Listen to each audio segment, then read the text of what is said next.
آئیے آج ایک بہت ہی خاص اور گہری بات پر غور کرتے ہیں۔ حافظ ابراہیم نقشبندی کے ایک زبردست بیان کی روشنی میں اسلامی قربانی کے اصل اور روحانی پہلوؤں کو سمجھنے کی کوشش کرتے ہیں۔ اکثر اسے صرف ایک رسم سمجھا جاتا ہے، لیکن اس کے پیچھے نیت، اجر اور عقیدت کا جو سمندر ہے، وہ اسے ایک عام عمل سے کہیں بڑا اور طاقتور بنا دیتا ہے۔ ذرا اس بات پر غور کریں، بیان میں ایک بڑی دلکش بات بتائی گئی ہے کہ یہ روحانی سودا کتنا فوری ہوتا ہے۔ جانور کے خون کا پہلا قطرہ زمین پر گرنے سے پہلے ہی وہ قربانی اللہ کی بارگاہ میں قبول کر لی جاتی ہے۔ مطلب اصل چیز ظاہری عمل سے زیادہ وہ نیت اور جذبہ ہے جو اس وقت دل میں موزن ہوتا ہے۔ تو یہاں ایک بنیادی سوال یہ اٹھتا ہے کہ آخری قربانی ہے کیا؟ اس کی اصل شروعات کہاں سے ہوئی اور اس کی بنیاد کیا ہے؟ مقرر بڑی خوبصورتی سے واضح کرتے ہیں کہ یہ محض کوئی سالانہ واقعہ یا تہوار نہیں ہے۔ یہ دراصل حضرت ابراہیم علیہ السلام کی اس عظیم اور تاریخی فرمانبرداری کا ایک اٹوٹ تسلسل ہے۔ جب یہ عمل کیا جاتا ہے تو دراصل اسی بے مثال محبت اور جذبے کی پیروی کی جا رہی ہوتی ہے۔ اور سب سے حیران کن بات یہ ہے کہ ان مخصوص دنوں میں قربانی سے بڑھ کر کوئی اور عمل اللہ کو پسند ہی نہیں۔ یہ بات اس عمل کی بے پناہ اہمیت کو ظاہر کرتی ہے کہ ان ایام میں اسے کس قدر اعلیٰ اور محبوب مقام حاصل ہے۔ اب ذرا ان روحانی انعامات کو تفصیل سے دیکھتے ہیں جو مقرر نے گنوائے ہیں۔ یہ واقعی بے مثال ہیں۔ خون زمین پر گرنے سے پہلے ہی قبولیت مل جانا، خون کے پہلے قطرے کے ساتھ ہی انسان کے تمام گناہوں کا معاف ہو جانا، اور قیامت کے دن اسی جانور کا اپنی مکمل حالت میں حاضر ہونا، یہ سب کچھ اس عمل کو بالکل غیر معمولی بنا دیتا ہے۔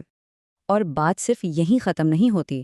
ماخذ کے مطابق قربان کیے گئے جانور کا ہر ایک حصہ، چاہے وہ سینگ ہوں، بال ہوں یا کھر، یہ سب قیامت کے دن ترازو میں رکھے جائیں گے اور ان کا روحانی وزن بے پناہ ہوگا۔ بظاہر جو چیزیں عام سی لگتی ہیں، آخرت میں وہی چیزیں سب سے بھاری اجر کا سبب بنیں گی۔ اسی لیے بیان میں اس بات پر شدید زور دیا گیا ہے کہ اس موقع کو کسی صورت حال سے نہیں جانے دینا چاہیے۔ اجر اس قدر عظیم ہے کہ اگر کسی کو اپنے گناہ معاف کروانے اور اس میں حصہ لینے کے لیے قرض بھی لینا پڑے تو اسے ضرور لے لینا چاہیے۔ یہ پاکیزگی کا ایک ایسا زبردست موقع ہے جو بار بار نہیں ملتا۔ یہ سب سننے کے بعد ذہن میں یہ سوال آنا بالکل فطری ہے کہ اس کا اصل اجر ہے کتنا؟ کوئی گنتی، کوئی پیمانہ بھی تو ہوگا۔ مقرر نے اس اجر کو جس طرح بیان کیا ہے وہ واقعی عقل دنگ کر دینے والا ہے۔ آئیے صرف اس ایک ہندسے سے شروعات کرتے ہیں۔ یہ محض ایک عدد نہیں ہے، بلکہ یہ اس لامحدود رحمت کو سمجھنے کی بنیاد ہے۔ بیان میں بتایا گیا ہے کہ قربان کیے گئے جانور کے ہر ایک بال کے بدلے ایک نیکی عطا کی جاتی ہے۔ اب ذرا سوچئے، کیا کوئی کسی جانور کے بال گن سکتا ہے؟ بالکل نہیں۔ تو جس طرح بال گننا ناممکن ہے، اسی طرح ملنے والی نیکیوں کی تعداد بھی لامحدود اور ناقابل پیمائش ہے۔ یہ الہی سخاوت کی ایک لاجواب مثال ہے۔ نیت بامقابلہ مالی استطاعت، ان دونوں میں سے کس کی اہمیت زیادہ ہے؟ مقرر نے یہاں ایک بڑا ہی دل کو چھو لینے والا واقعہ سنایا ہے۔ ایک غریب شخص تھا جو اس عمل میں حصہ لینے کی شدید تڑپ رکھتا تھا۔ اس وقت قربانی کے ایک حصے کی قیمت تقریباً 5,000 روپے تھی، لیکن اس شخص کے پاس کل جمع پونجی صرف 10 روپے تھی۔ مالی فرق بہت بڑا تھا، لیکن اس کے دل کا شوق اس سے کہیں زیادہ بڑا تھا۔ اس شخص کو جو جواب ملا وہ اس پورے بیان کا نچوڑ ہے۔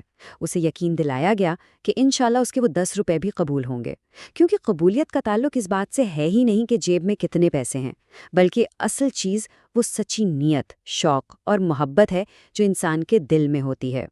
اکثر یہ سوچ کر پیسے بچانے کی کوشش کی جاتی ہے کہ قربانی پر خرچ نہ ہو، لیکن بیان میں واضح کیا گیا ہے کہ اللہ کے حکم پر خوشی سے خرچ کیا گیا پیسہ کبھی کم نہیں ہوتا، بلکہ اس میں برکت آتی ہے اور وہ بہترین انداز میں واپس ملتا ہے۔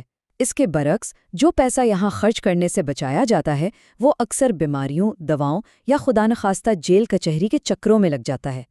تو اختتام پر یہ پوری بات ہمیں ایک بہت گہرے سوال پر لا کر کھڑا کر دیتی ہے۔ کیا حقیقی قربانی کا تعلق واقعی خرچ کی گئی دولت کی مقدار سے ہے، یا اس کے پیچھے چھپی ہوئی عقیدت اور سچی نیت کی گہرائی سے؟